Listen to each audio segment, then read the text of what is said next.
استخارہ کیسے کرتے ہیں؟ کیا استخارہ کرنے کا کوئی خاص وقت ہے یا کسی بھی وقت کر سکتے ہیں؟ اس کے کیا فوائد ہیں؟ ہمیں استخارہ کیوں کرنا چاہیے؟ کیا ہم کسی اور سے خود کے لیے استخارہ کروا سکتے ہیں؟ یہ ایسے سوالات ہیں جو اکثر بہت زیادہ پوچھے جاتے ہیں، اس لیے آج ہم ان سوالات کے تفصیلی جوابات جانیں گے۔ انہیں سمجھنے کے لیے آپ سے التماس ہے کہ ویڈیو آخر تک پوری دیکھیں۔ آج ہم ایک ایسے موضوع پر غور کریں گے جس کے بارے میں آپ میں سے بہت سے لوگ الجھن میں ہوں گے، یعنی استخارہ۔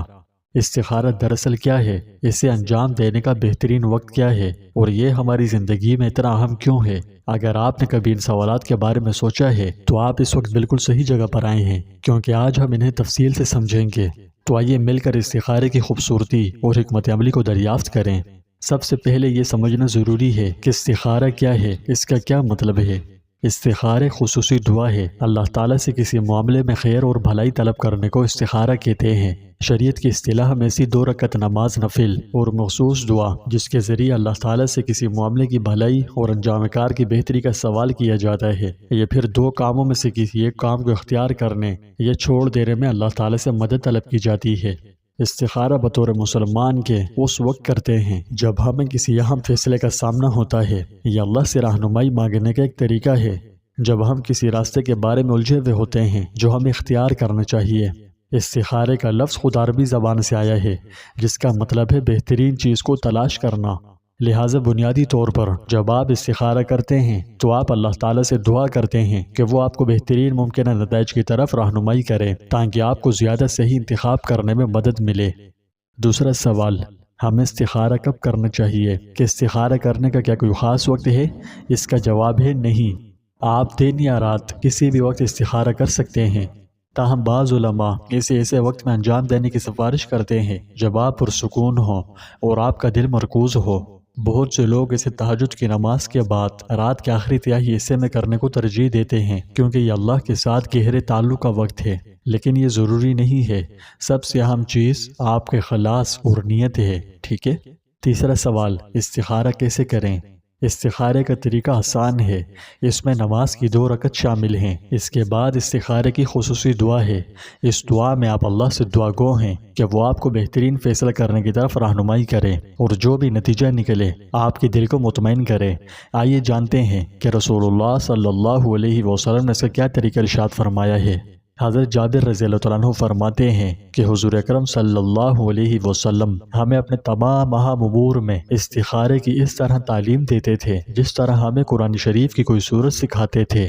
آپ صلی اللہ علیہ وسلم فرمایا کرتے تھے کہ جب تم میں کسی کو کوئی اہم کام درپیش ہو تو اسے چاہیے کہ وہ 2 رکعت نفل نماز پڑھے، پھر یہ خاص دعا پڑھے، اس کے بعد اپنی حاجت اللہ کے حضور پیش کرے۔ آپ یہ کیسے کریں؟ آئیے آسان اور انتہائی مختصر لفظوں میں سمجھتے ہیں۔ استخارے کا مسنون طریقہ یہ ہے کہ دن یا رات کسی بھی وقت بشرطے کہ وہ نفل نماز کی ادائیگی کا مکروہ وقت نہ ہو، وہ باوضو 2 رکعت نماز نفل استخارے کی نیت سے پڑھیں۔ نیت یہ ہو کہ میرے سامنے یہ معاملہ یا مسئلہ ہے، اس میں جو راستہ میرے حق میں بہتر ہو اللہ تعالیٰ اس کا فیصلہ فرما دیں۔ پھر سلام پھیر کر نماز کے بعد استخارے کی مسنون دعا مانگیں جو حضور اقدس صلی اللہ علیہ وسلم نے تلقین فرمائی ہے۔ استخارے کی مسنون دعا آپ کو ڈسپلے پر شو ہو رہی ہے۔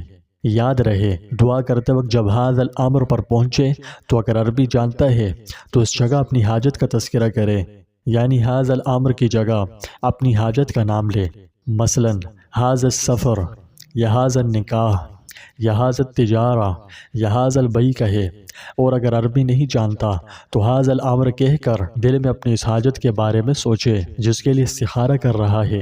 پھر استخارے کے بعد جس طرف دل مائل ہو وہ کام کرے۔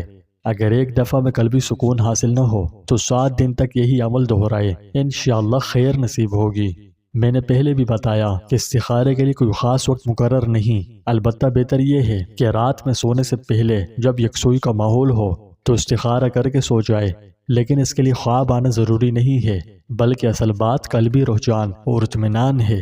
چوتھا سوال یہ کہ استخارے کے کیا فائدے ہیں؟ اگر استخارہ کر لیں تو اس سے ہمیں کیا نفع ملے گا؟ تو آئیے جانتے ہیں۔ استخارے کے فوائد بہت زیادہ ہیں۔ سب سے پہلے اور سب سے اہم بات، یہ اپنا فیصلہ اللہ کے سپرد کرنے کا ایک طریقہ ہے جو اس بات کا مکمل علم رکھتا ہے کہ ہمارے لیے کیا بہتر ہے۔ اس سے امن اور اطمینان حاصل ہوتا ہے، یہ جانتے ہوئے کہ جو کچھ ہوتا ہے وہ اللہ کے الہی منصوبے کا حصہ ہے۔ یہ آپ کے ایمان کو بھی مضبوط کرتا ہے، کیونکہ آپ صرف اپنی سمجھ کے بجائے اللہ کی حکمت پر بھروسہ کر رہے ہیں۔ رسول اللہ صلی اللہ علیہ وسلم نے فرمایا کہ اللہ تعالیٰ سے استخارہ کرنا چھوڑ دینا اور نہ کرنا انسان کے لیے بدبختی اور بدنصیبی میں شمار ہوتا ہے۔ انسان کی سعادت اور نیکبختی یہ ہے کہ وہ اپنے کاموں میں استخارہ کرے، اور بدنصیبی یہ ہے کہ استخارے کو چھوڑ دے۔ خوش نصیبی اس میں ہے کہ اللہ کے ہر فیصلے پر راضی رہے، اور بدبختی یہ ہے کہ اللہ کے فیصلے پر ناراضگی کا اظہار کرے۔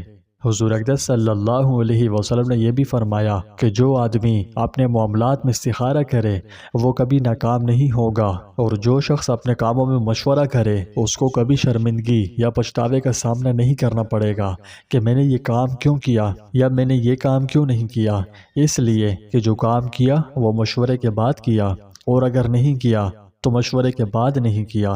اس وجہ سے اسے پچھتاوا یا رنج نہیں ہوگا۔ اس سے معلوم ہوا کہ اسلام میں استخارے کی بہت اہمیت اور بڑی فضیلت ہے۔ اس کے فوائد بے شمار ہیں۔ پانچواں سوال، ہمیں استخارہ کیوں کرنا چاہیے؟ تو آئیے جانتے ہیں کہ ہم استخارہ کیوں کریں۔ کیونکہ بحیثیت انسان ہمارا علم بہت محدود ہے۔ ہم نہیں جانتے کہ طویل مدت میں ہمارے لیے کیا بہتر ہے۔ اس کا ثبوت یہ ہے کہ بعض اوقات جو اچھا فیصلہ لگتا ہے وہ نقصان کا باعث بن سکتا ہے، اور جو مشکل لگتا ہے وہ بڑی برکتوں کا راستہ ہو سکتا ہے۔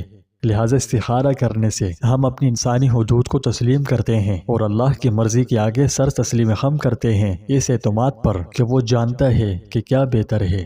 چھٹا اور آخری سوال، کیا ہم کسی اور سے خود کے لیے استخارہ کروا سکتے ہیں؟ تو آئیے جانتے ہیں۔ احادیث مبارکہ سے معلوم ہوتا ہے کہ جس شخص کی حاجت ہو وہ خود استخارہ کرے۔ نبی کریم صلی اللہ علیہ وسلم صحابہ کرام رضوان اللہ علیہ مجمعین کو استخارے کا طریقہ اس اہتمام سے تعلیم فرماتے تھے جیسے قرآن کریم کی سورت یا آیت، اور صحابہ کرام رضوان اللہ علیہ مجمعین کی زندگی سے بھی یہ بات صاف طور پر معلوم ہوتی ہے کہ وہ حضور اقدس صلی اللہ علیہ وسلم سے اپنے اہم امور میں مشورہ تو لیتے تھے، لیکن آپ صلی اللہ علیہ وسلم سے استخارہ نہیں کرواتے تھے۔ حالانکہ نبی کریم صلی اللہ علیہ وسلم سے مقدس و برگزیدہ کوئی فرد بشر نہیں ہو سکتا، نیز اس وقت وحی بھی نازل ہوتی تھی جس کی روشنی میں خیر و شر یقینی طور پر معلوم ہو سکتا تھا۔ لیکن نبی کریم صلی اللہ علیہ وسلم نے صحابہ کرام رضوان اللہ علیہ مجمعین کے واسطے آنے والی پوری امت کی تربیت اس نہج پر فرمائی کہ ہر فرد امت اللہ تعالیٰ سے خود تعلق قائم کرے، اور مہربان رب سے ہر شخص اپنی حاجت مانگنے کے ساتھ خود ہی خیر کا خواستگار ہو۔ پیارے دوستوں، یہ تھے بہت زیادہ پوچھے جانے والے سوالات جن کے جواب ہم نے انتہائی آسان اور سادہ لفظوں میں دیے ہیں۔ امید ہے آپ کو ویڈیو پسند آئے گی۔ اگر آپ کو یہ ویڈیو کارآمد لگی تو براہ کرم اسے لائک اور کومنٹ کر کے دوسروں کے ساتھ شیئر کریں، اور ہمیں مزید اسلامی مواد کے لیے سبسکرائب کرنا اور گھنٹی کے نشان کو دبانا نہ بھولیں۔ اللہ پاک ہم سب کو اپنی زندگی میں بہترین فیصلے کرنے کی توفیق عطا فرمائے۔